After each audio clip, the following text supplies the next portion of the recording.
I'll now invite Randall to speak on sustainable consumption.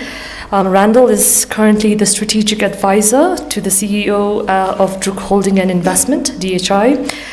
He works on a range of public and private stakeholders to advance private sector development and national competitiveness.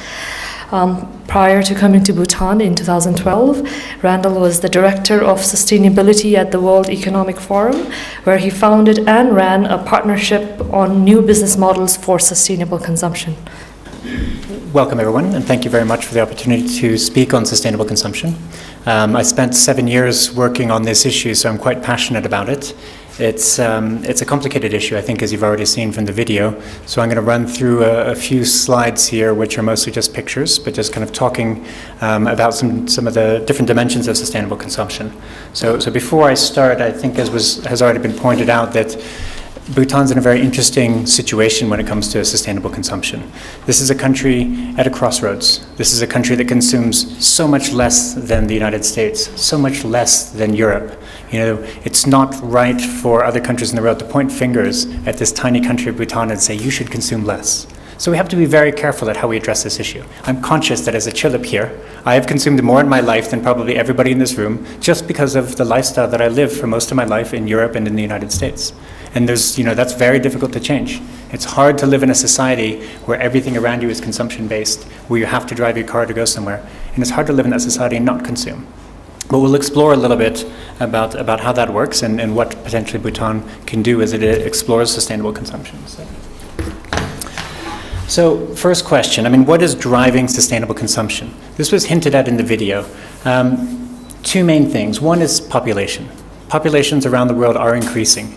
But the biggest population increases are in Africa, and the biggest consumption issues I don't think are in Africa. They're actually coming from Asia, not from Bhutan, but from our two neighbors, to the north and to the south. And the reason that the impacts of sustainable consumption are coming from this region is not because of the population growth. Certainly not in China. The population's been relatively stable. In India, the population is growing, but even faster than population growth is economic growth. So it's as people get more money, they want more stuff. So if we get more people, that's a fairly linear amount of stuff that we want. So kind of another child, and then we have, if it's me and then there's another one of me, that's twice as much stuff. But as we get richer, the ratio of stuff to human being actually increases. And so that's where it starts to get very interesting. So if we define the middle class as people making between US $10 and $100 per day, that middle class will more than double around the world by 2030. So that's basically saying not twice as many people in the world, but twice as many people who want to consume.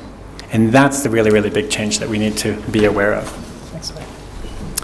So if we look at transportation, it's not just in Bhutan, but Bhutan has its issues as well. Neighbor to the north, China. China's share of global car ownership was 5% in 2005. By 2050, that's going to be 20%. So 20%, 1 out of every 5 cars in the world is going to be in China by 2050. Bhutan, much smaller. It's not billions of cars. It's 69,000 cars, according to the Road Safety Transport Authority. But still, half of those cars are in Thimphu. And Thimphu only has about 15 or 16% of the country's population. So that's an example where it's not the number of people, but it's related more to the wealth of those people. So the wealthier people that are living in cities, that are urbanized in Thimphu, are looking at how they can have cars. We know there's people in Thimphu and families in Thimphu that have multiple cars. But at the same time, we also know that there's a new push for electric cars. So this is where we start to look at our decisions that we can make and how they relate.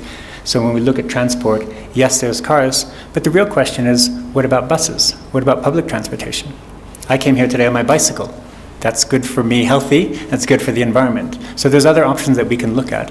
And the car itself as a social status, that becomes something quite different than a car as a means of transport. The other thing about transport, especially in Bhutan, is that every drop of fuel we use in this country is imported from India. And every single drop of fuel that goes into your car has to go somewhere. It doesn't just kind of dry up in the car, it comes out of the tailpipe. And that comes out of the tailpipe, and it's carbon dioxide and carbon monoxide and particulate matter and smog and smoke and all these other kinds of things. And we can't see it, Sometimes a truck goes past and we can see it quite well. You normally can't kind of smell it and taste it, but this is the kind of thing that's there. And so this awareness of the flow of products and the impact that a product has, not just when you're buying it, but also when you're using it, becomes quite important. If we look at the environmental impacts of a car, we can't say that those environmental impacts are just during the construction phase. They're, of course, very much during the use phase. And we don't think about it, but even for our phone as well. They talked there about all the different component parts that go into a phone, which were the materials, but they didn't talk about the energy you use to charge your phone. So these are things that are worth being aware of.